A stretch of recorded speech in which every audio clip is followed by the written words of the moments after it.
Hi, I'm Lars. Welcome to the mess that I call my workshop. Today, I'm gonna build a mallet out of this. Enjoy. Yeah, that might have been a little much.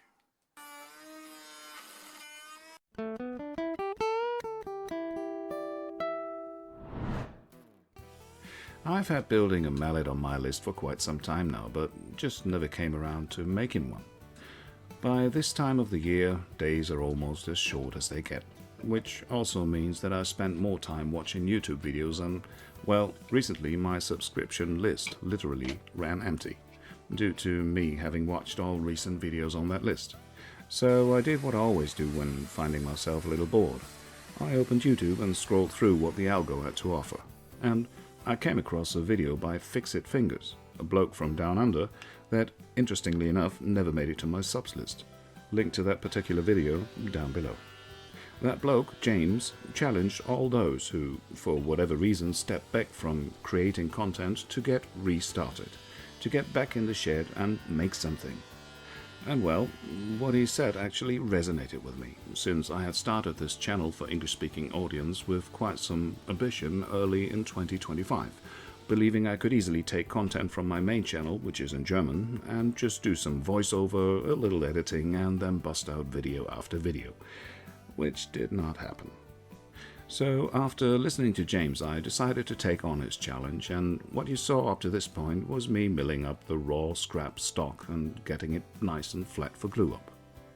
These two longer pieces are beech, from an IKEA cutting board that broke on me some time ago. They were going to become the handle. The other two pieces I salvaged from a wooden window, and I'm actually not sure as to what type of wood that is.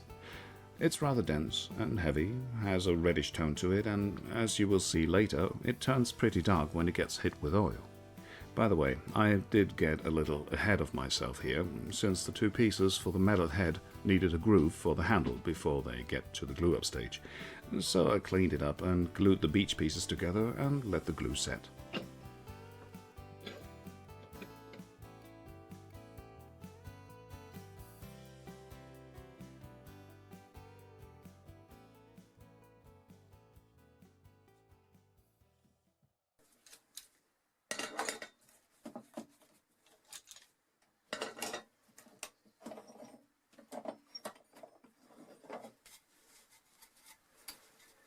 Wow. Oh, that's too thick. Right, which is why I decided to slice off about 2 curves worth of material on both sides, and forgot to film that. Yeah, well.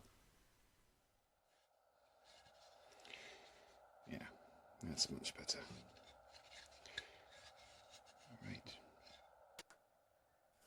While you watch me laying out the groove on the head pieces, using a chisel for marking since I couldn't find my box cutter, I would like to give a shout out to James from Fix It Fingers for motivating me to make A, this mallet, and B, this video. Most people don't realize how much work it is to make this kind of video for YouTube. Especially when you're a one-man show, it's not like you're simply videotaping and throwing stuff out there. Or at least for many it isn't.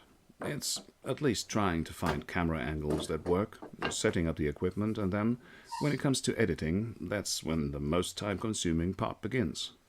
I mean, people get bored very quickly these days. Something that everyone who has ever been on TikTok or Snapchat and such probably can relate to. YouTube, on the other hand, isn't exceptionally fast. Right the opposite. It's full of stories and storytellers. The good, the bad, and those in between. You watching this and listening to me is very much appreciated, and I do hope you stick around till the end to see the finished mallet and how it became to be. And maybe you want to give this video a like and subscribe for what's to come. Thank you.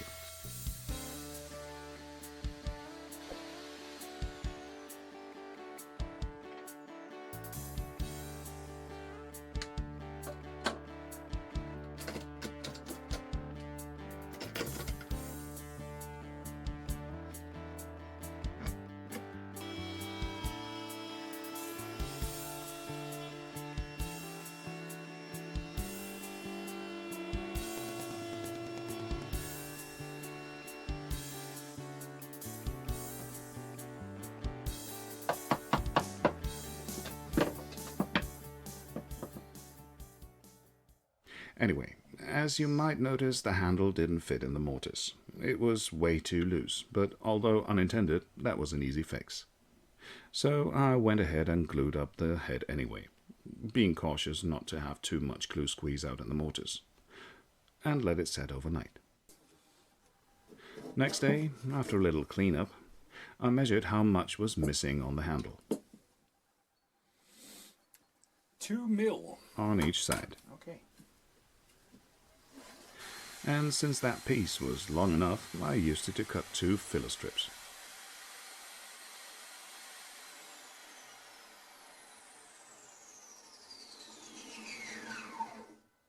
That's pretty much on point. Nice.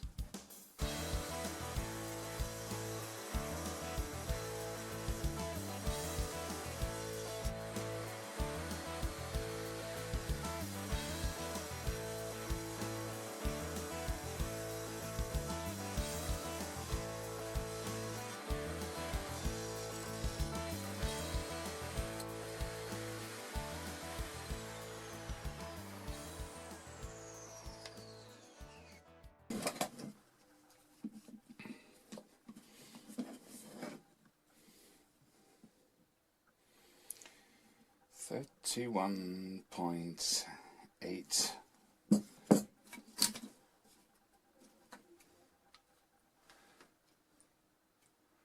$31.2.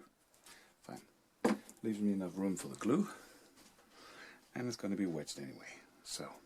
Exactly, and since I didn't want to wait, I decided to use a little CA glue with regular wood glue on those 2 filler strips so I could move on. I figured there would be no harm done this way, since this part would get wedged inside the mortise anyway.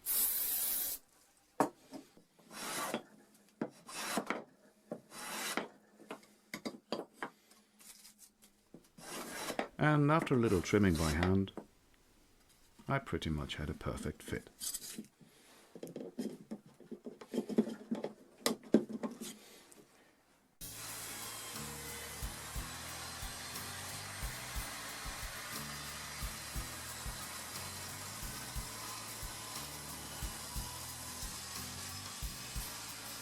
As you can see, I didn't bother taking measurements as to the wedge. I simply cut it long enough so somewhere along the line it would fit.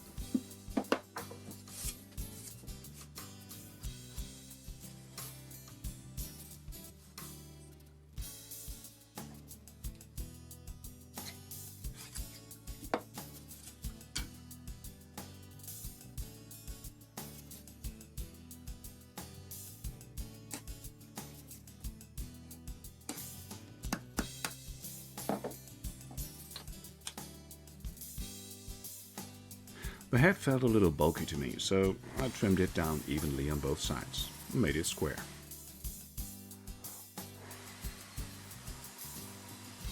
And then cleaned up the top and bottom by taking just a smidge off. Next I put an angle on one of the sides of the mallet head. I have no idea what angle it is, I just made a choice and cut it. As to the other side of the head, I had something different in mind. So I set up a stop block for my crosscut sled and started shaping, which, aside from the sled not running quite as smoothly as it should, actually worked pretty good.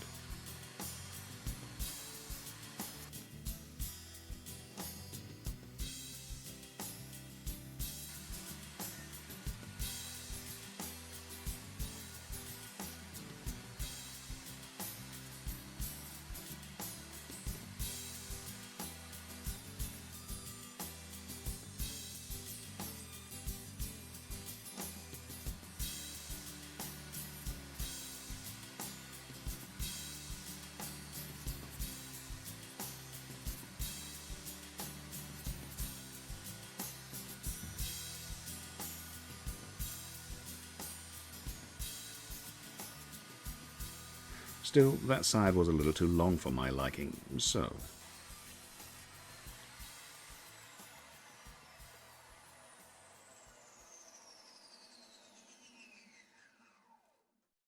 Yeah, that might have been a little much. Oops. Then I took it to the belt sander and took my time sanding the head nice and smooth, and I gave it some chamfers. The handle still needed a round over, and then this happened.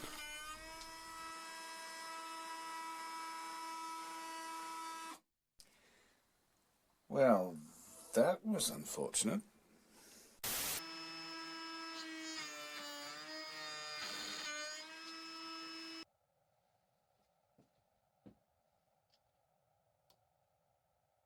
Yeah, shite. Okay. Good thing I got another one.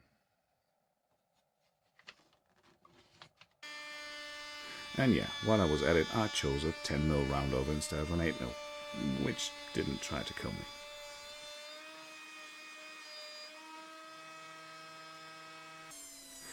More sanding. And even more sanding. And finally it was time for glue up. Everything fit really nicely. And although the mallet as a whole might seem a little unbalanced, it actually doesn't feel like it at all, to me.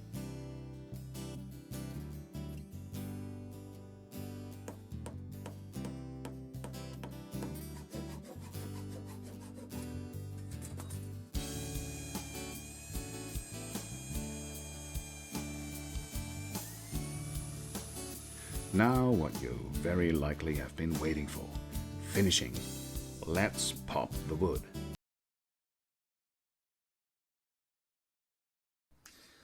Yeah, that really happened. Sorry about that. But here it is. Done and ready to be put to use. So, what do you think? And for all those wood pros out there, any idea what type of wood the head is? As mentioned before, it was salvaged from an old wooden window. Any guess is welcome. Please leave a comment. Thanks. Cheers, folks.